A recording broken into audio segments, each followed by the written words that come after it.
It's Thursday night. All ye critters, come join us. It's time to continue our flight. There is magic and mystery from darkness. Our friendship will rise. But one thing's for sure, we never give up on the fight. Oh, get ready. It's Thursday night.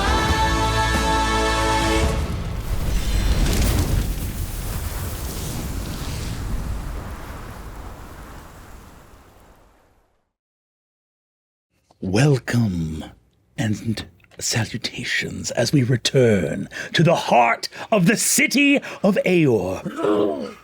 In the moments before its inevitable downfall. Although, who knows? Maybe you guys will pick a different path. You think? I think we're safe. Yeah, it'll be fine. I think we're gonna roll some really good persuasion checks. Yeah, we're gonna change everything. I love it. I love it. We return, all of us now, to where we left off. Within the Chamber of Seasons, deep in the heart of the Opus Ward, Asha and the emissary are preparing to move with Tishar, a tall, hulking barbarian woman with a massive double-handed greatsword, and Zaharsht, a spiky, turtle, sort of albino, sickly with green eyes, looks like some subterranean spiky turtle. They prepare to head to the Obtenebrator engine in the Genesis Ward in the center of the city, which disguises the city from divine sight and scrying.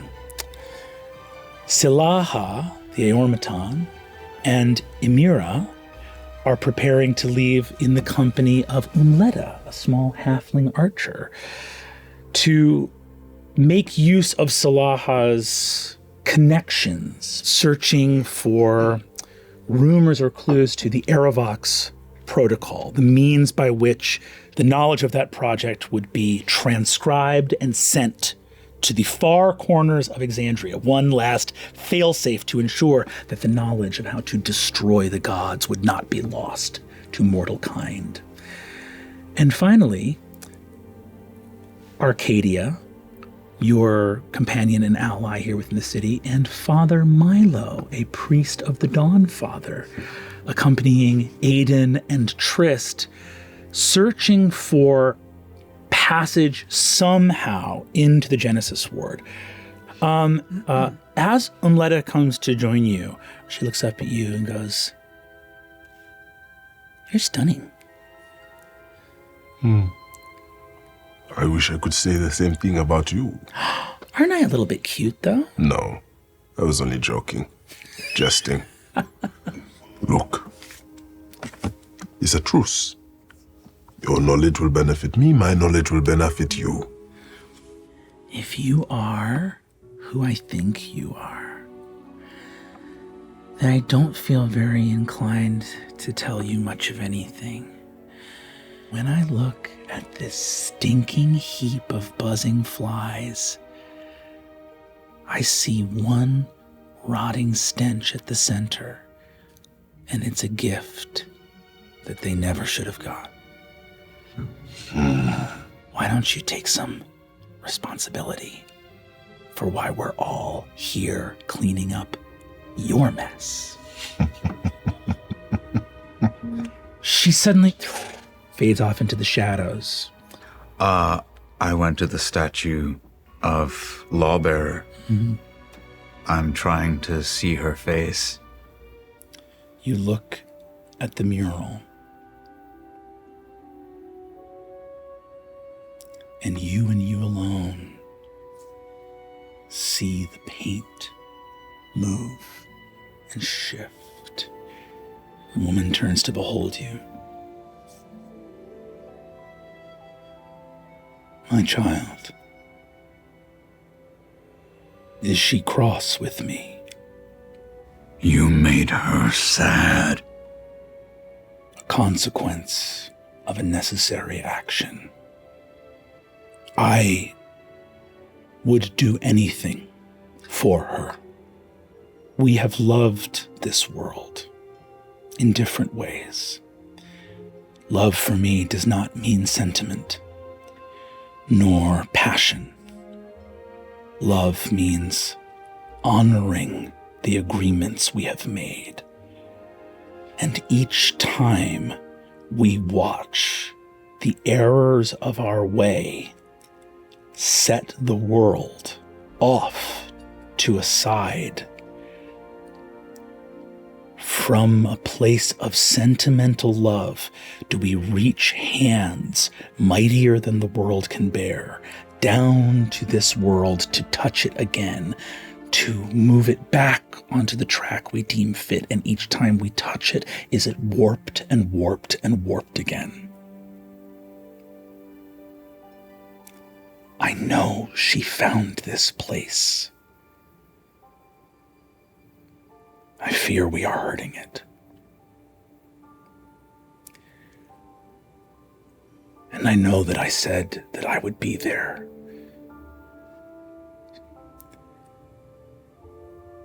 But I arrived at an intersection where one promise or another would be broken. I will keep your promise. I will be worthy. Light moves, touches your chest, and as it does so, you see, she says, there is no kindness in trepidation, no love in faltering. When the time for justice comes, they will not thank you for half measures. The will of the gods is law, and our word is final. And you feel something glow inside you. They need not love this, but to know that it is true will give them lines that do not falter. Asha turns to leave. Emissary, you see Asha, Zaharsht, walking behind her. You see Tishar, looks at you.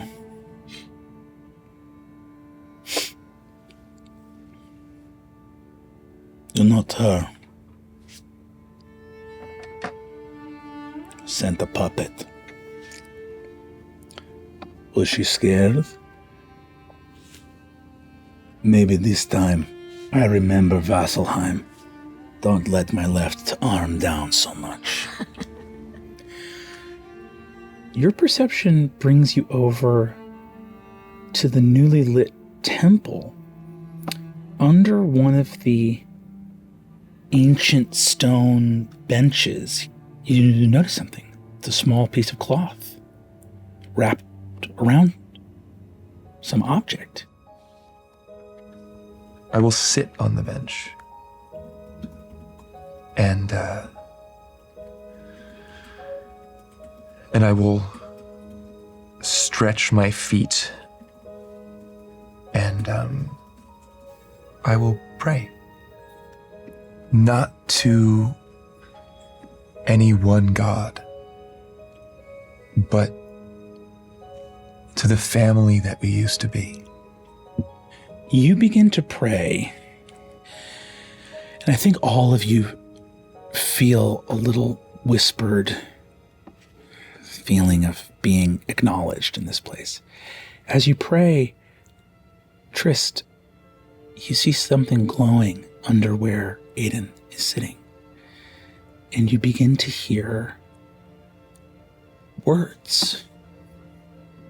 As you pray, you feel power filling you, and you realize that somebody has prayed to you here within the past week. The words, please make sure he's all right. I know it's within your power to do so.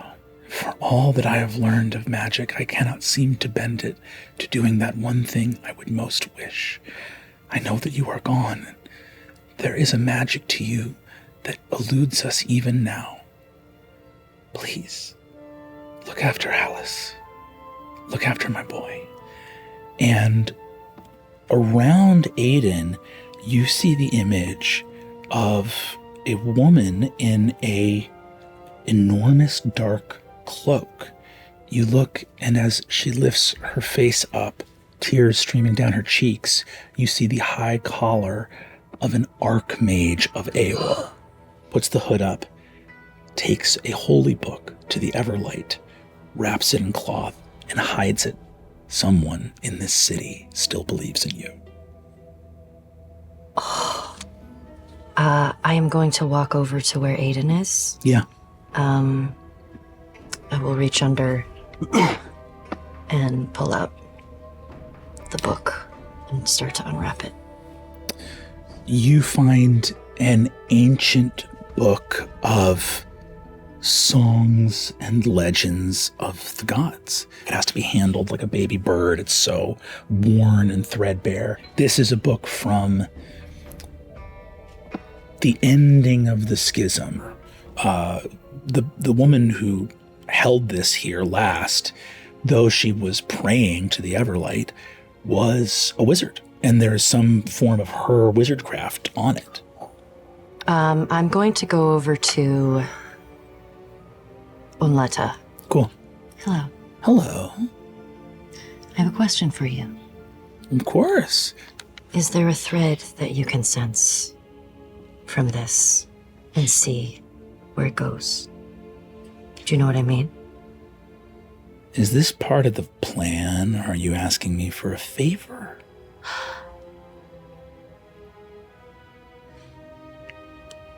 Yes.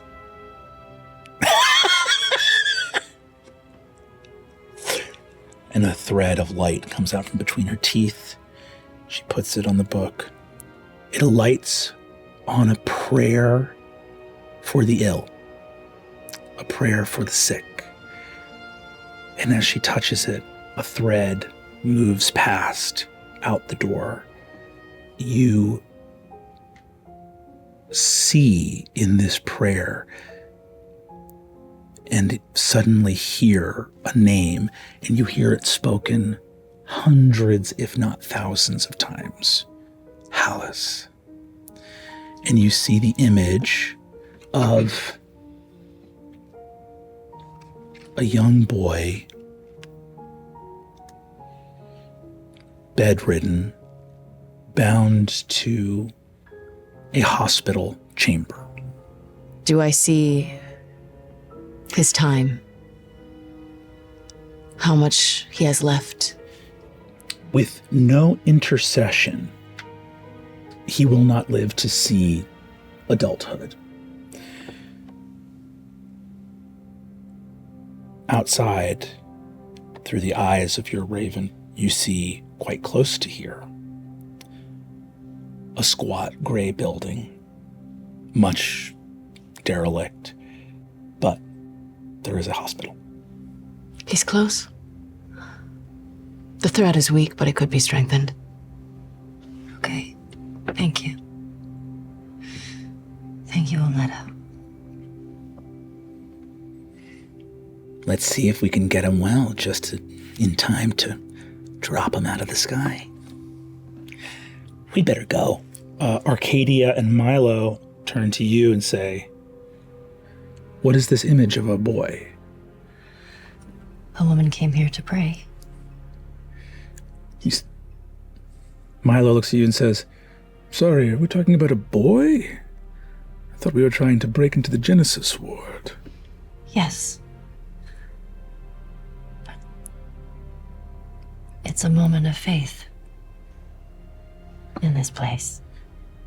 Well, without faith, we are nothing. Let us hope that our way is lit. And he strides in this place. As you disembark from this place, you get onto a tram headed towards where you need to go. And I think the first people on the tram together are Zaharsht, Tishar, Asha, and the emissary. Arcadia reaches in and says, perhaps for the best, just for the time being, and casts a sphere of invisibility around you. You all can see each other, but this empty subway train will not host this conspicuous lot on their way towards the Genesis ward. I think, Asha, you look over and see the emissary and can feel the activation of something very powerful within the core of this being.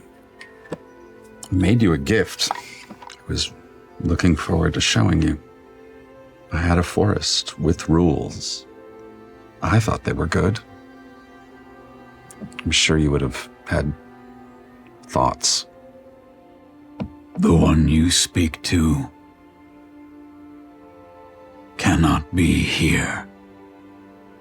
She would if she could. She was going to be my reward at the end of this. But do you mind if I tell myself a little lie? Everyone else has gotten one. Little lies are okay. It's nice to have you here. She loves you. I know. You look at Asha and see that perhaps the fiercest of the gods, the most inconquerable, the most resilient, is hurting. I have been hungry since we came here. I'm always hungry. Miles below the city, perhaps even the ground itself is hungry. And we move from this place. As we do so, we now go to a very secret place, hidden behind a large industrial door. You see that you're in a large glass blowing factory, an arcane glass blowing factory. Salaha leads the way. Umleta is right behind you. I think, Amira, you're looking around, seeing all these wild glass artifacts. At the back of this factory, you see that there is a complex, massive circular lock, almost like the wheel to a vault door. And as Salaha approaches, the lock opens two oculi and beholds you. Salaha! An honor and a gift. We did not think we would be receiving you this evening. The gift is mine. As always, an honor to make path for the chosen one. And the head spins around. And suddenly, you hear music and you see steps. A curving marble bar, liquor, up around. And you look in the mirror and see a sea of a marble and then red velvet cushioned grotto. And up on a massive bandstand, you see that a gorgeous Aeor comes out and says, "Ladies, gentlemen, designations heretofore unmentioned, I am your master of ceremonies, Chorus, and what a wonderful evening to behold. Please welcome your proprietor, the chosen one." The banners shimmer, and you see images of Salaha's face all over. You suddenly also see my eyes go from orange to green. The gold shimmering that you saw on my kind of metal body begins to just engulf my body as I turn into this golden Aeor, and I just raise my arms. Yes. The whole makes sense. The whole place cheers. Amira, you see that your friend, your brother, has been fully cheating as worship funnels into him. This whoosh. The chosen one. and just steel hands clapping as hard as they can. You see there's a multi-8-armed Aeormaton bartender behind the bar pouring drinks in this, and you also feel a wave of powerful arcane might hiding this place from detection as this grotto of poetry and beauty and passion unfolding in the heart of brutalist Aeor unfolds in this place. I go straight for like the little private section area and just sort of sit, but I can see everything and everyone can see me. And I just sort of sit there and I'm like, Amira, Almost 30 years I've been on Exandria this time and have never found a place like this. oh, you've been missing out. What are we doing here? We're supposed to be finding information. I mean, please, go. Have fun. Enjoy. Ask questions. It's totally free and fine over here. Salaha, Yes. you know there is a purpose to this. Mm-hmm. We do have a finite amount of time. Yes. Finite. you see Umleta looks around and says, "You are a clown." Go join the circus then. She says, "Fine, I'll get to work." And you see that she slinks off into the shadows. Well, I'd kind of look to you and I'm like, look, I've been thinking on the way here. Is it really that bad? I mean, look at this. No, this It's beautiful. is beautiful. That is horrible. And the weapon being created is the end. The end. But tell me, what's wrong with the end? No, this is the thing about beauty, darling. It's all based on things that are finite. You desire the end? Yes, maybe I do. To think it could all be gone like that. That is beauty. It is. I'll be honest with you. Because you're the only one I can be honest to. I'm tired. I just want to enjoy this. And yes, okay, fine. Maybe it is possibly my fault that we are here, and that hangs onto me and tortures me. So yes, I want to ask you now, while we're here, enjoying this, is it really that bad? Why can't we just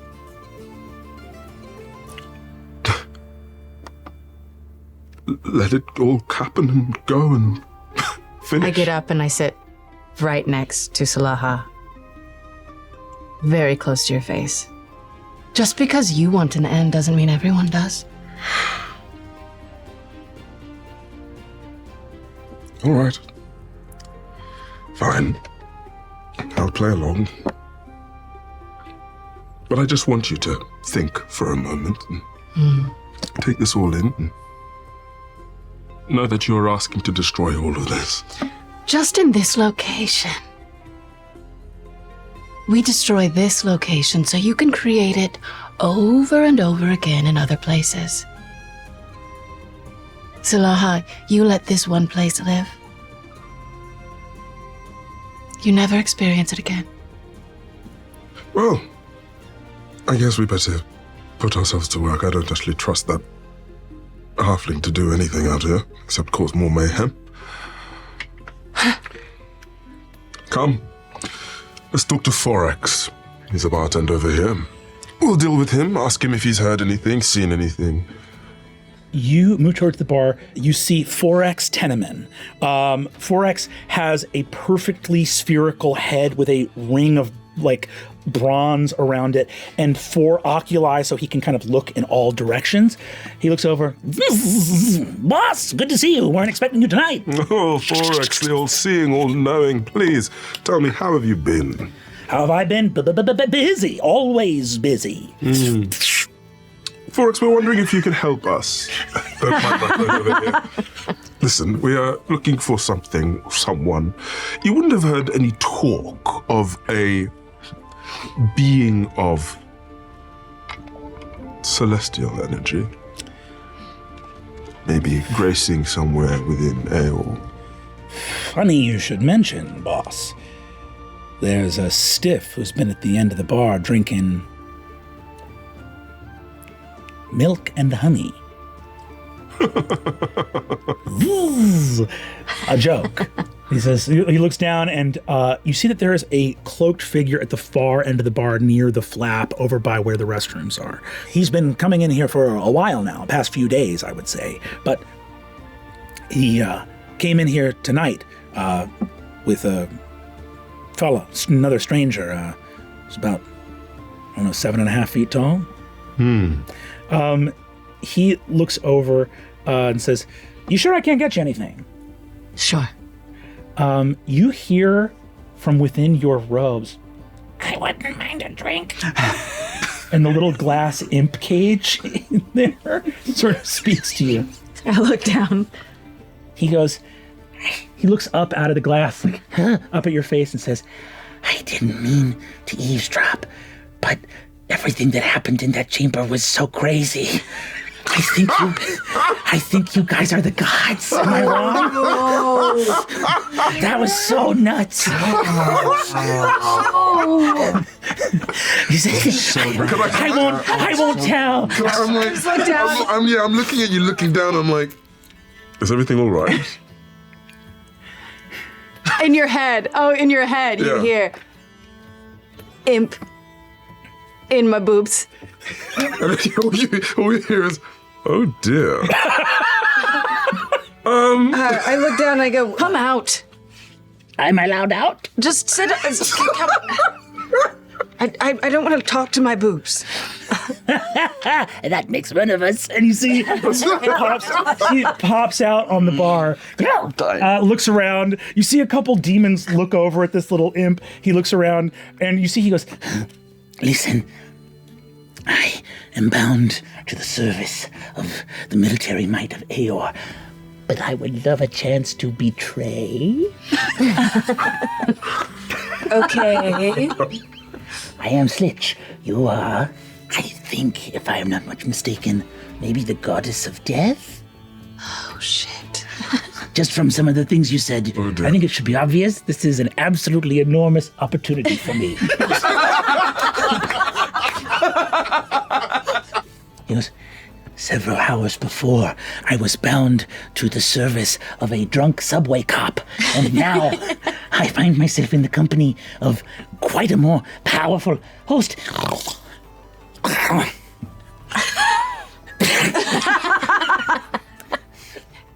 I sort of mosey my way over to get away from this. Can you go invisible? Ah! Disappears. I think we can find service for you. Now, if I worship you with all my might, I will never die. Maybe. Yeah, you worship me. You live forever. Hooray! I shall become a most potent demon. Very well. I shall be invisible. Do you wish anything for me to do on your behalf? Just pop back in that vial. All right, great. You feel the demon once again in the little glass amulet. As I walk behind a patron to head over to Salaha, I'm going to cast invisibility as I walk. Amazing. You walk up and see the stranger at the bar. You notice that there are a couple of barbed demons, and you see the demons are sort of staring at the back of this guy at the bar, kind of licking their elongated muzzles. I kind of approach him like, "Hello, stranger. I don't think I've seen you here before." I think it's time for me to go. And you see that the figure... As he goes to go, I'm going to command. It's essentially halt. Halt. The figure stands and stops suddenly, turns to look at you. You see gleaming golden eyes, a hairless head. You behold a planetar, one of the high angels of the celestial heights. And I kind of stand as soon as I do and put my hand over his shoulder, caressing his face, and be like, oh, you are beautiful. This was quite easy, wasn't it? Now, I've heard from a few little birdies that you have been quite the bad angel. In this moment, a look of recognition dawns on the Celestial's face. The cape bursts as wings spread out across the bar. It looks like he's going to try to just fly over the dance floor to the door. This is my domain, right? Yes. I'm a god right now. You are surrounded by worship, so you can push the edges of the possible in this space. You were the wrong guy to be here when this dude tried this. So I'm literally going to bend the reality of this space, and the door that was essentially of the Aeormaton is going to just open wide, but like you just see this mouth just sort of erupt from this door as it kind of goes towards it, and it's just going to clasp onto him and capture him in this like crystalline cage. Salaha, as you stand, golden, exquisite, a body crafted by mortal hands in perfect symmetry, you live in this world as the ultimate achievement of that which you most wished, the artistry and beauty of mortals.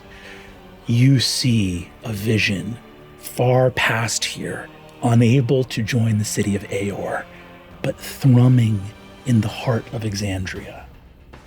The arch heart beats. Whoom! The Aeormaton door spins, revealing an extra-dimensional chamber, a false hallway. Shwomp! Shwoom! And suddenly, silence fades over this space within the Ars Elysia as this angel flies and is suddenly stretched through space and light and gone. And you hear silence as chorus goes, "Sorry for the interruption, everybody. Let's get this band playing again. 2, 3, 4. The music picks up as you see your friend at the door, ZVX, the Aeormaton doorman.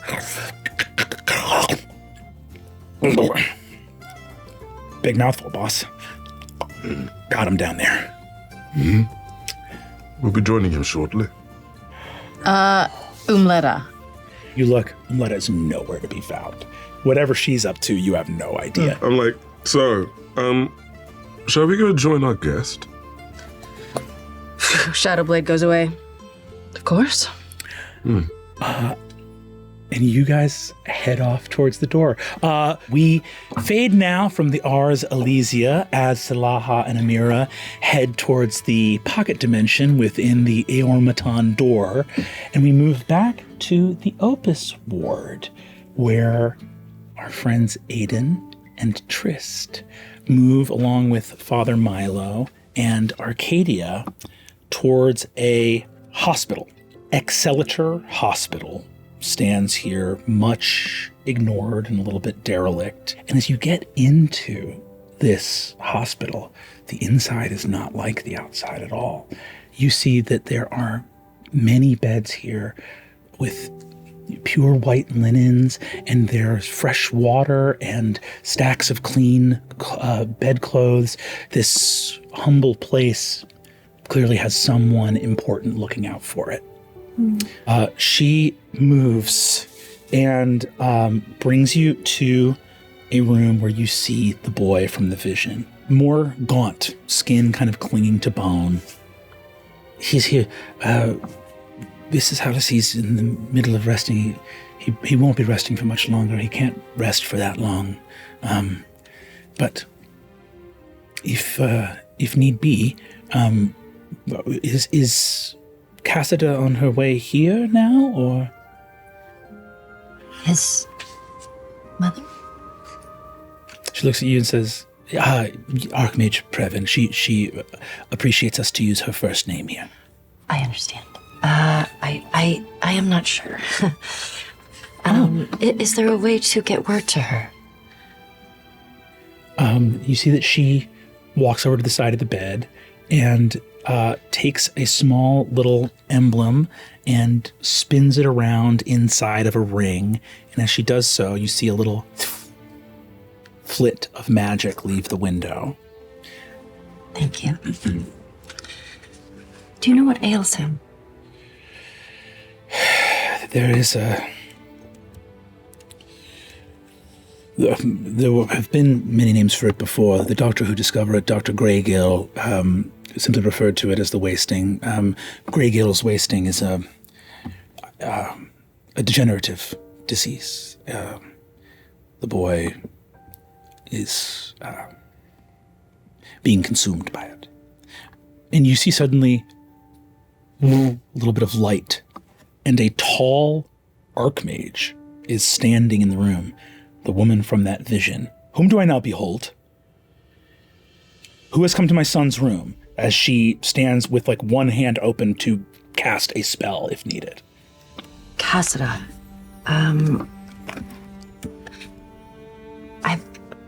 I believe that you called for help. She looks at you. She looks over at Arcadia and goes, Friederichs, what are you doing here? Why aren't you at the research hall? I don't understand.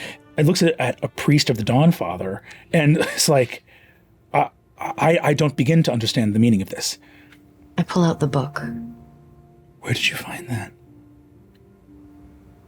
You may not understand this at the moment, but we are all here to help. She turns, reaches under her son's pillow, looks at him, and pulls shape out from under the pillow. And you see for the first time in the city of Aeor, your holy symbol in her hands. The doctor lowers her head. She says, Did she send you here?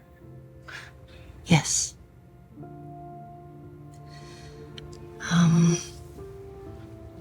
I am going to... As you begin to do this, you see that Father Milo looks sort of nauseous, like he doesn't want to stay in the room. I will look at him and say, more than one, it seems.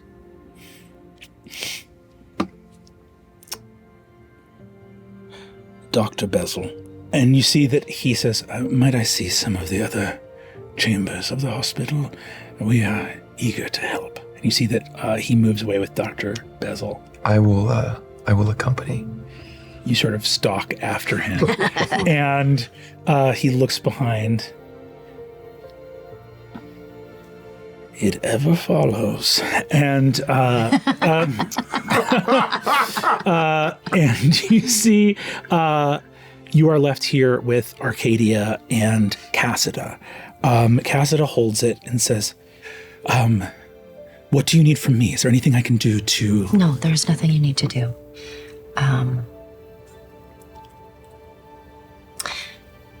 Your faith alone is why we're here. I am going to lay on hands and restore him for 70 hit points. Try to see if I can cure the disease. The last time you embraced your power deeply to try to work a miracle was to give a chance at redemption to the Lord of the Hells. And the ruin and chaos that came after that shattered a part of you. This is one of the only things I know how to do. And I've forgotten it. But I can still feel that ability there. And I think if this is the last thing that I do here, I would like to try. Light fills the hall, and you see that Cassida gasps as she suddenly realizes that the heart that she has been praying to did not send somebody, but is instead here. And with the faith and worship of that emblem, not only does the disease fade under the power of your light, but we'll go ahead and let 70 hit points stand as you look at a young boy, breathe, and be the maybe first person in Exandria to be a 0th level commoner with 70 hit points. See him somewhere. Go. He goes,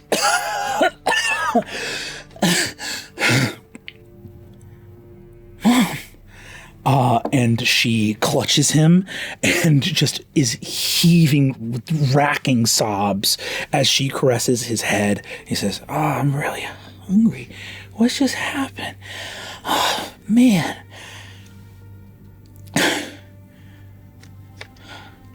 Thank you. You see that Cassida turns and says, You are she. You are she. How are you here?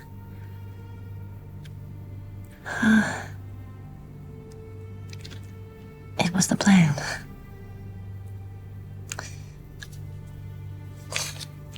I do need your help. Okay. Yes. Anything.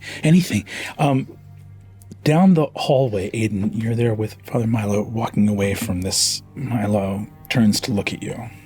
I think this will all be over tonight. There's an opportunity here, I think. Decades of truce between us. Don't you think it would be a shame for that to go away? What do you think happens after Aeor? I think we will find out. But you are the ones who must come to the table, not us. They're not real, Aiden. They're just, and you see he puts a finger on Dr. Bezel's head, and she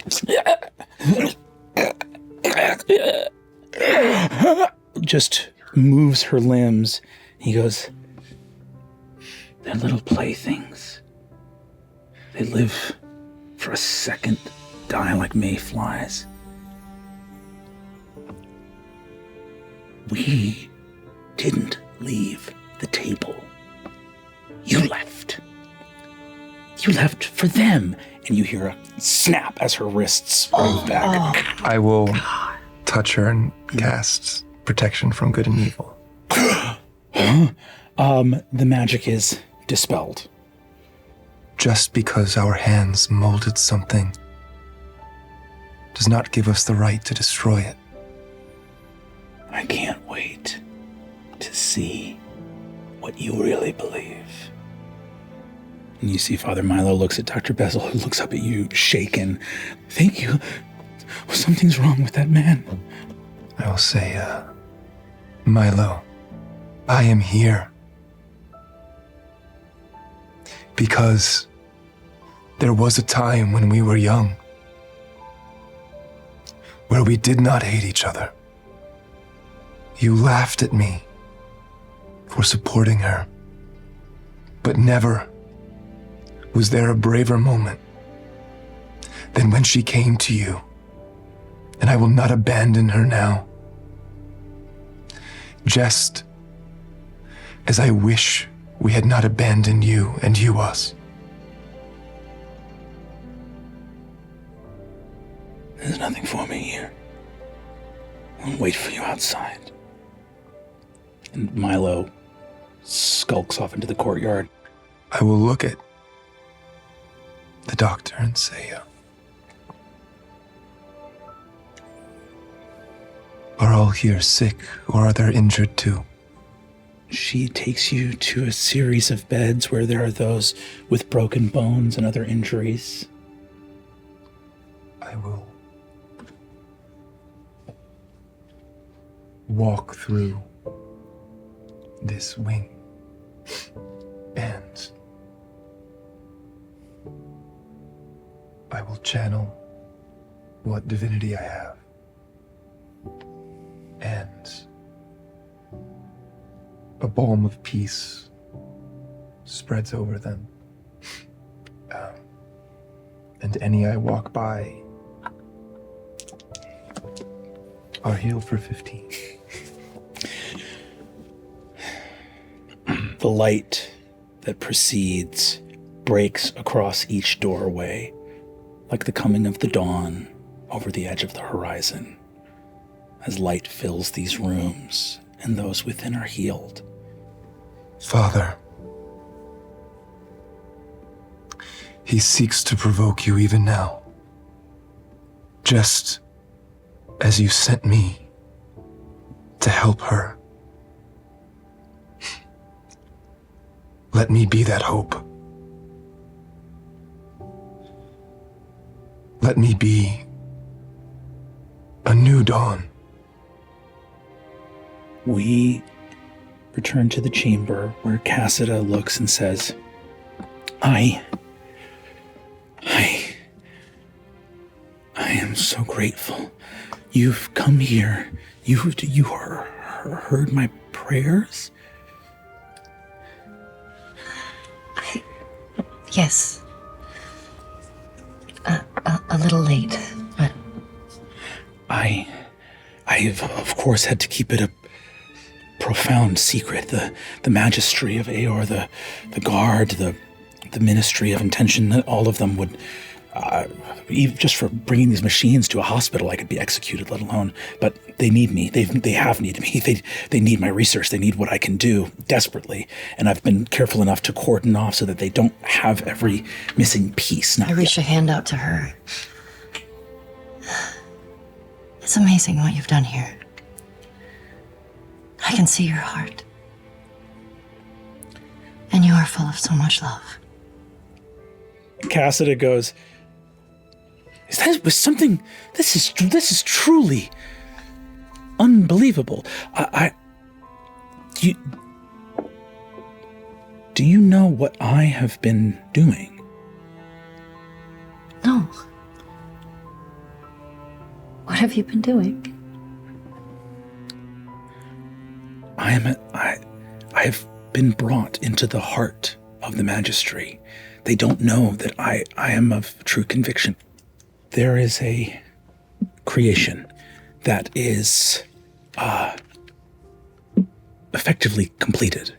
I've been one of several departmental heads spearheading a project known as the Factorum Malleus. That is actually why we are here. You were aware of it, or you feared it?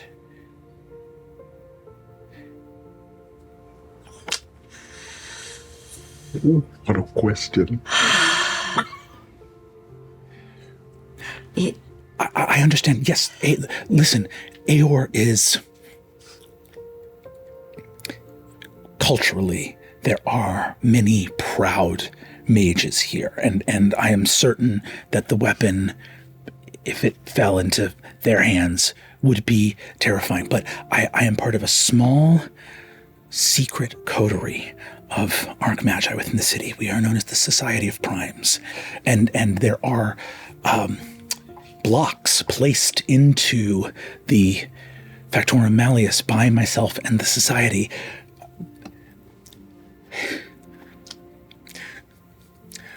We can help you win. That has been my dream. This is a miracle that you are here. If we could... It is a miracle that you are here. I reach out and I just hug her. You give her a hug and she hugs you back and says, "This has been my dream.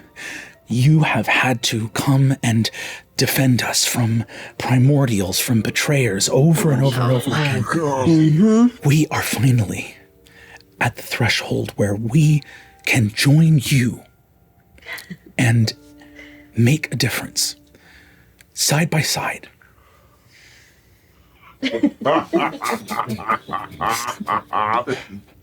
Great. We are going to now move back to the Genesis ward as the tram comes into the station. Asha and the emissary. You, Tishar, and Zaharsht exit the tram in a vast military square. You look and see there is also a small tree planted in the ground. You see like a family of birds. It's like a nest in there. But you see an onyx pinnacle, a central spire of glassy, jet black volcanic stone that raises aloft, and you can feel the pulsing ripples, right? If that latimus princeps, that thing that you passed through in the airship, is like a force field, this is almost more like ripples across a pond that just obscures. And at the base of that pinnacle, you see a building, a structure, that, like a lot of the buildings in Aeor, has very few entrances and exits and appears to be very well guarded. Exiting the tram, you are still under your sphere of invisibility. I don't like it here. I am trying to just take in this space. Yeah. It is uncomfortable, and I'm baffled by this.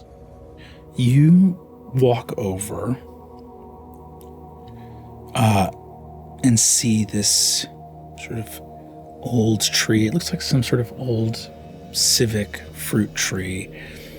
You see in the base of the tree are the words, "A gift of the golden scythe to the magistry of Aeor." Mother. How deep are your roots, child? Deeper than they think. They believe they make walls, but they make only nets. There are always holes for life to find. They will know how little of you it takes to break a wall. You hear the ground breaking as roots spread from this tree towards the base of the onyx pinnacle. And you see that the tree opens its roots as the soil sinks down into rock and rubble. The tree moving and pushing apart wide enough for you to slip inside. That's so cool. We'll speak more. You will hear me. Tell all that matter. The birds flit off through Aeor. You feel your temple growing. Unnatural light, warped steel, endless stone. But there is a symphony of rats and birds and vermin, life unending in this place. I'll grab a small twig from the tree, put it in my pocket. Darling? You slink into the opening. You see Zaharsht wallows in after you. Tishar looks and says, "You bringing up the rear, or am I?" After you. The emissary turns and quietly lumbers to the edge of the tree, and he opens his hand with the sycamore seed and just kind of explodes it outward, and this seed kind of twirls through the air and lands back in his hand. Bird.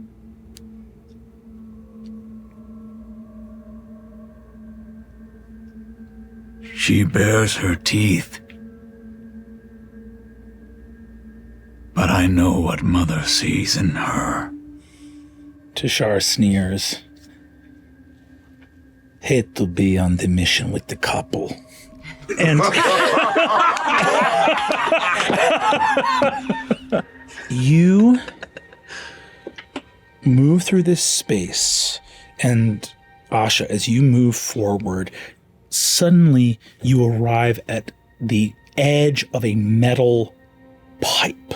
And as you feel it, you feel a unnatural coldness to it, and you hear a profound humming up ahead of you that you just have a little bit of visibility on as the roots have pulled away, making this tunnel through stone.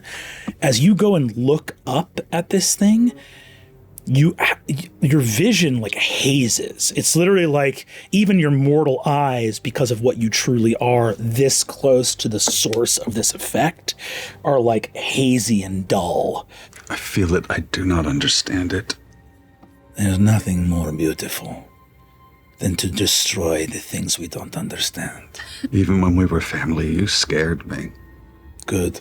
Maybe all that time ago I make a mistake, huh? Oh. Here's to another one. And she cleaves a hole in the pipe and peels it apart and moves through it. We're going to move back to the Ars Elysia. It's popping off, baby! It's great. It's great. It's great. Incredible. So, Silaha and Amira, you walk up to ZVX, who goes, all right, open wide, boss's pocket, and opens into a hidden chamber. Hovering here, looking cagey and horrified and partially wounded, is this planetar. How have you done this to me? Who do I now behold? Who sent you?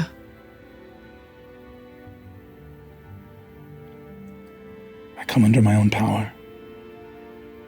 Those that command me tossed aside their scepter of command, tossed aside their very ideals, values, that which they had sworn to do. I followed my commander here. And who is your commander?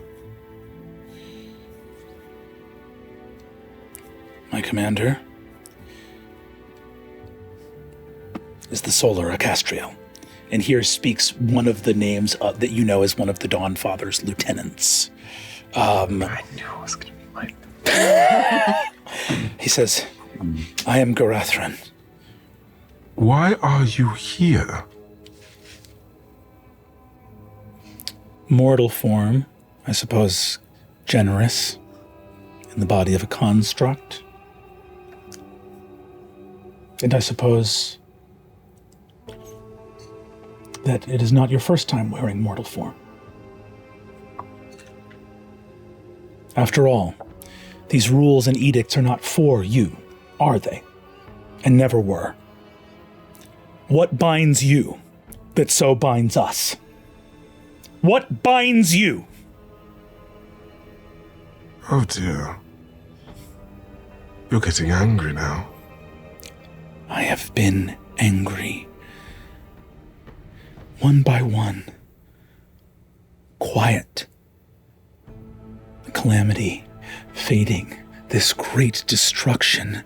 Us marching to war over and over and over again for those that cannot die and seem unwilling to kill each other. Cries of misery and destruction were not enough to stay your hands. What stayed the hands of the gods?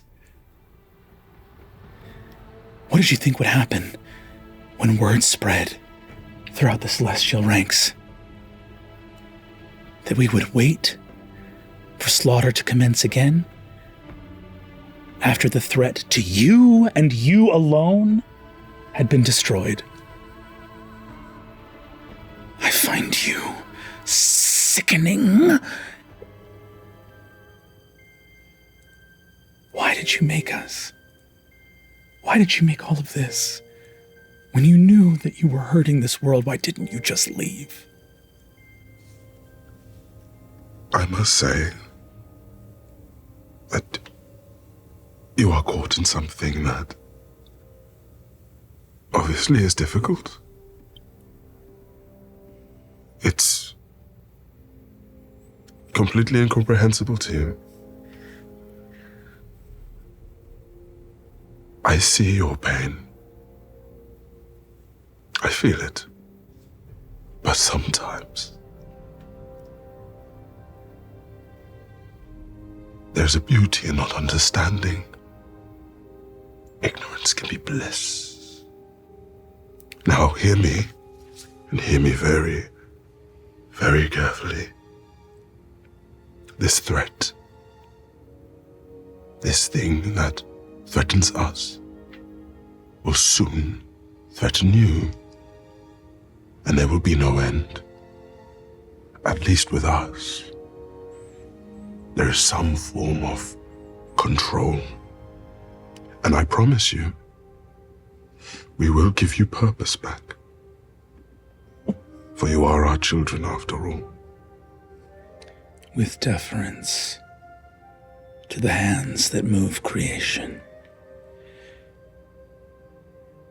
If you wanted to make us to serve the gods, you should not have made us good.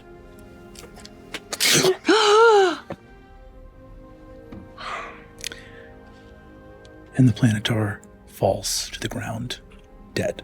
Does it have a soul? Yes. Speak with the dead. Oh my God! Garathrin, the Planetar, finds himself in the shadows at the edge of creation. Laura, could you describe your real character who meets Garathrin as he attempts to leave this world? Enormous. He sees towering over him a black dress, feathers in the air, and a white mask over my face. Outstretched beyond me is thousands, countless golden threads stretching out into infinite space. And I reach down with my pointed finger and touch his face. You are a child. I'm sorry. So sad. Do you think I do not understand the sorrow of responsibility?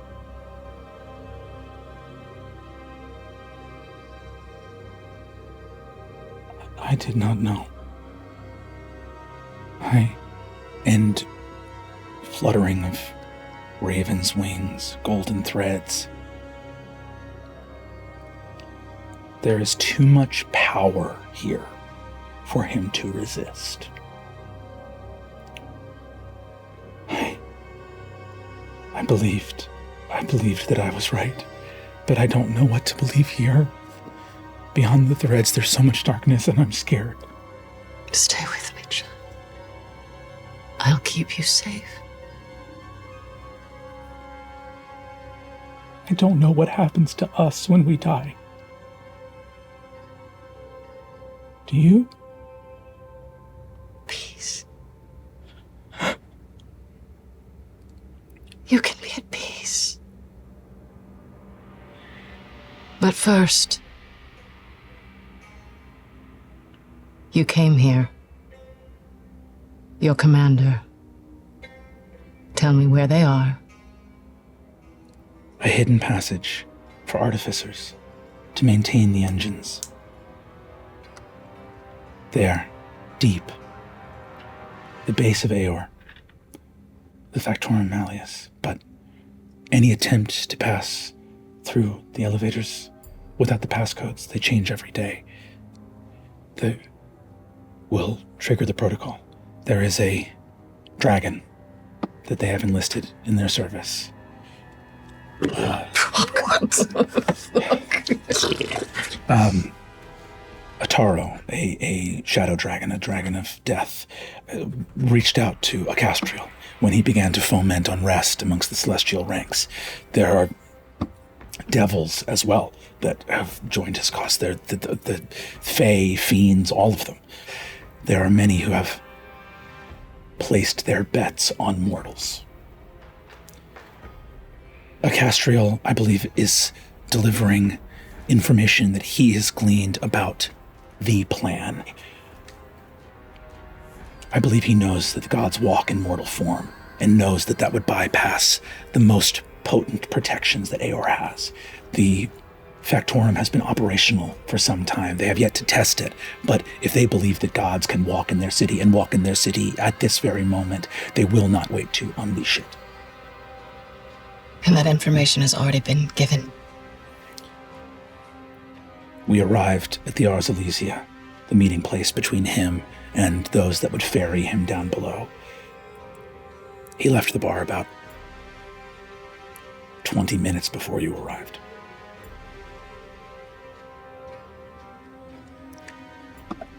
He mentioned something before he left about a scribe. A scribe beneath the obtenebrator engine. That's the bottleneck. That's the breaking point. That's where we go. What happens to me now? You'll find out. And he is gone.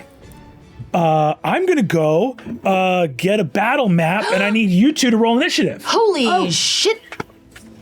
Get a Us? Oh, look at this map. Moving into this central engine, two massive spell guard constructs bar your way, and you see a mage towards this pool of inky shadow in the back. So, Emissary, you are first to go. The emissary's deep blue thrumming light, like, slowly starts to turn like a brighter orange. Hell yeah. And accelerates. The stone armor that's kind of floating over his iced frame starts to move and revolve around his frame. Mm-hmm. And he dashes. As I close distance, the sycamore seeds in each hand grow and turn into these massive steel-bladed axes. And there's a chain of stone and vine that binds the two together. And I reach back and hurl the blade at the mage. You see this mage successfully casts a shield spell, surrounding themselves in arcane power, and your axe cleaves through the magic like it is butter. Trivial. So that's a 11 for damage. Mm-hmm. But because I'm using Scales of Justice, I also, on the strike, ensnare him and draw him essentially into grapple, where he's pulled into the maelstrom of these cutting stones. So that's another 12 damage. Hui! So Did he just cast that mage just cast a spell, correct? yes, he did. Within 5 feet? Within 5 feet. Yes. So I've got Mage Slayer. Great, go ahead and make your attack. Let's do it. 12 points of damage. 12 points of damage, hell yes. You do another 12 points of damage. So the emissary charges forward, just grinding this Archmage into meat. You see that one of the Archmage's legs is just chewed up in stone and ice as you rain down axe blows, looking up. What is the emissary feeling in this moment as he charges and attacks? As he brings the mage in close, it looks like he's holding him, and he just whispers, repent. Incredible. We move from the emissary to Salaha and Amira. You have just learned this incredible wealth of information. Like as you like reach out telepathically, you can feel that Asha and the emissary are going. That's happening now. That's happening now. We gotta get to the scribe. Okay, so here's the thing. Okay, wait, I have an idea. Go on. Okay. My dearest, flying through the air, Yeah. circling above. Yeah. Can he fly down and go in and see where they've gone through the tunnel flying? I would say that's a bit of a stretch unless we hadn't just done a whole scene about birds finding this tree. So I think that's exactly. I was about to say, we've got people. I think your raven literally hears like two small finches come along either side and bend it towards this tree, and we watch as a raven descends and begins to fly through the stony root-covered tunnel and can appear here in this space. Having just had a death, I feel imbued with extra power. I'm going to cast Arcane Gate. And in front of me, put one. Mm-hmm. And in that room, through Dearest's eyes, I'm going to put the other. Fuck yes. Yeah, that is fucking awesome. So this portal appears basically in the wall as you and Salaha both step through. And am I right? And I'm, again, just to kind of clarify that the scribe is beneath this. Is beneath this room. So there's this big engine here. You think that the scribe is down We need underneath. to get underneath this room. I'm then going to cast Dimension Door. Hell yes. So they appear here briefly, and Dimension Door down. Both of you, hearing sort of chaos above, appear under this spinning dome. The bottom of this sort of rotating helixing engine arrives at a number of like articulated mechanical arms that are magically powered. And you see that within its spherical body, there are numerous openings that have rotating sheets of parchment that just, and the parchment seems to both have writing on it and holes within it for deeper sets of rotating scrolling parchment. But you see that the scribe actually like as you appear, turns and goes, "Oh, this area is off limits." My eyes go purple, and you just hear.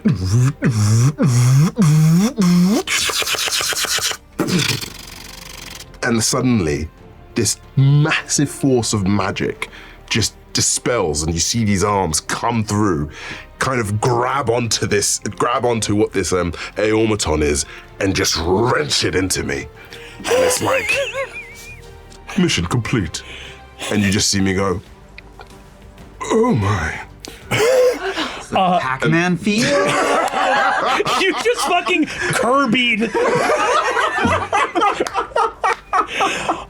Unbelievable. The articulated arms shudder and collapse, and you see that all of the scrolls of parchment within this Aeormaton, almost like player piano sheets, just come in and you can hear the rustling of parchment folding in It's upon like itself. still going. Yeah, I think you still have the fucking data running. Everything is in me, yeah. You are able to metabolize as the knowledge enters your chest, the heart of the Archheart. You hold within you a poem so beautiful that it could convince reality to kill a god. Oh, man. Okay. You see, Fuck bards. I'm going to say the scribe, as all that is wrenched out, just goes like, that's proprietary. And then just sort of like, it's a full sentient being, but I think this dispelling is enough to knock an Aeormaton unconscious. This turtle, our turtle friend, waddles in here, moving very slowly, and is going to cast a spell on our poor Archmage, who really should have known better than to use their reaction. You see Zaharsh looks up and just goes, "You'll die in silence." Shh. and all noise leaves the room. Silence is the best fucking fuck off for any magic user. So unbelievably, this scrawny little archmage who cannot cast any fucking spells has to use a full action to get away.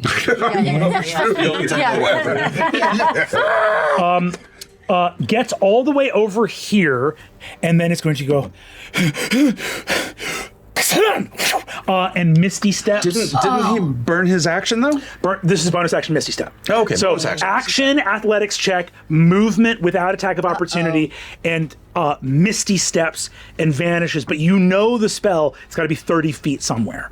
That is the Archmage's turn. Wow, insane. Okay, that is going to move now to be Trist. We gotta go. I will look at Milo and Arcadia. Milo says, "I'm a man of the cloth," and you see that Arcadia looks and says, "I have not physically seen the location." You see, Casta says, "Where are you trying to get to right now?" The Obtenebrator. Tenebrator. I believe in miracles. Time to go full traitor. And she casts teleport and is going to teleport you into this room right now. She's an archmage. So she teleports and immediately sees that shit is popping off. It's wild right now. So we'll go first. Trist, you are first to act here. Seeing the orb, that's all I can sort of go on at this point, and I'm going to cast Guiding Bolt on it. Hell yes, go for it. Oh, natural 20. Look at that! That's exciting. I feel like that's our first one. That is first. That's so okay. Incredible. Roll double damage. 36. So Trist appears and suddenly brilliant, radiant light boom, smashes into the Obtenebrator engine boom, and not only hits it, but stays lingering, burning, radiant on every weak point within the engine. As we're moving, I reach my hand into my pocket, one of my pockets in my husband's coat, and I feel what feels like a tree branch. And I take it out and I see it's a slingshot that Topher has made. You remember when Topher hugged you very tight and must have slipped it in to the pocket of the coat. As a bonus action, I cast Blinding Smite onto this weapon. Trist, you look up as one of these massive constructs heads right for you. Trespasser. 2 blows rain down on you. You take 44 points of damage. Oof. You see just a ripple of light, and my improved warding flare goes off, so that you don't have disadvantage on an attack roll. Asha, Wolf Queen, that is you. I'm going to run over and try and leap my way across to get to the emissary. I'm going to land on the emissary. I'm going to reach down and grab, almost as if my hands reach into your chest, and this big metal, or about this big metal circle comes out of it, and a spiked blade. It's just this slightly rusty metal perfect circle with spikes on it, like some sort of punch dagger. I tap down on the chain and I start pulling some of the vine out of your chain, except it's not vine, it's just briarwood. Dark, black, spiked thorn. And then it creates a spear of thorned wood. Cool. All right, I am making my first attack with the spear. You're thinking about 30 feet, and you're thinking about that spell. That's an easy trick, a Misty Step. Mm-hmm. There's bubbles in that pool of shadow. Would I have seen that when I hit him? Yeah, when you get to the emissary and pull your weapon, you would see bubbles in the pool of shadow. I start to jump towards that machine. I just get that whiff of it, and I grab onto your chain as I go, and I swing back. flipping down, spear down, and I'm looking for the bubbles, and I'm letting that thing drop directly into where I think it's going to be. I'm going to burn a key point for stunning strike. Falling like a predator, your fangs like distending down, even without sight.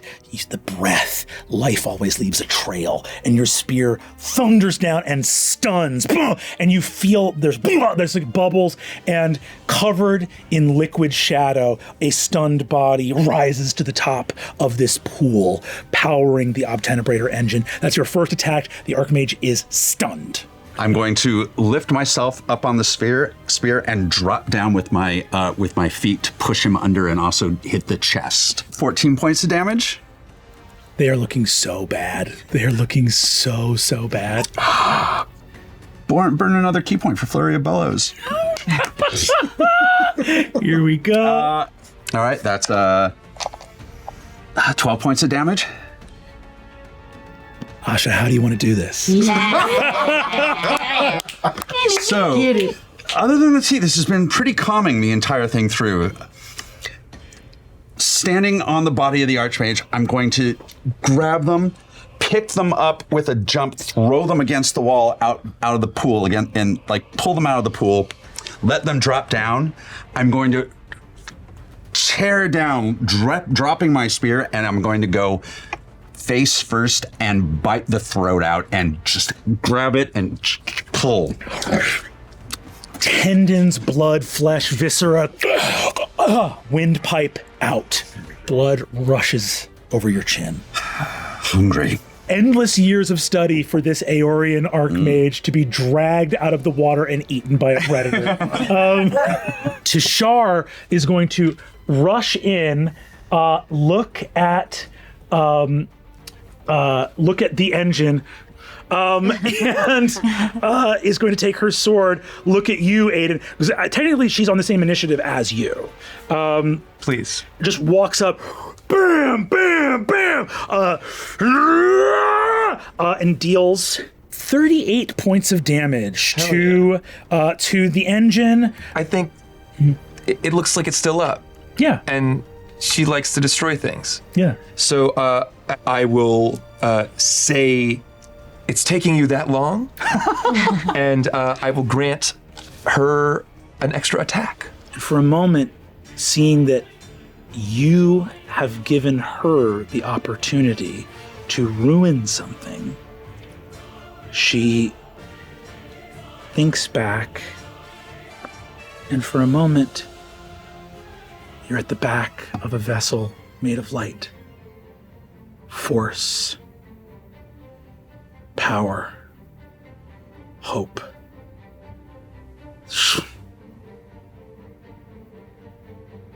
It didn't have to be this way.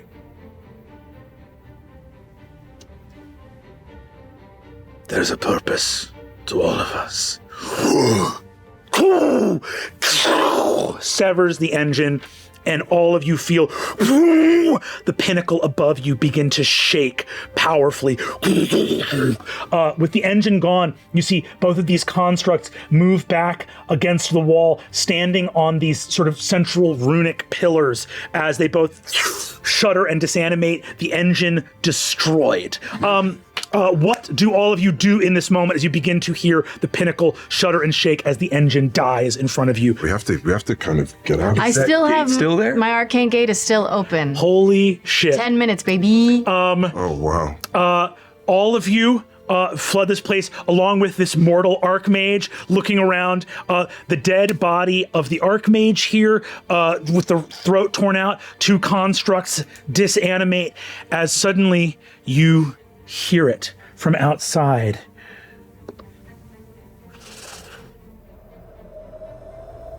Yes. Wind starts picking up out there in the great beyond. One after another. You hear it in the immediate round after. You can feel teleportations, multiple teleportations beginning to manifest right here in this chamber. One round was all you fucking had. Wow. And the gate closes behind you as the Magistry of Aeor discovers two constructs a dead archmage, and a broken engine with no clue how it happened. And that's all for this episode. Critical Role.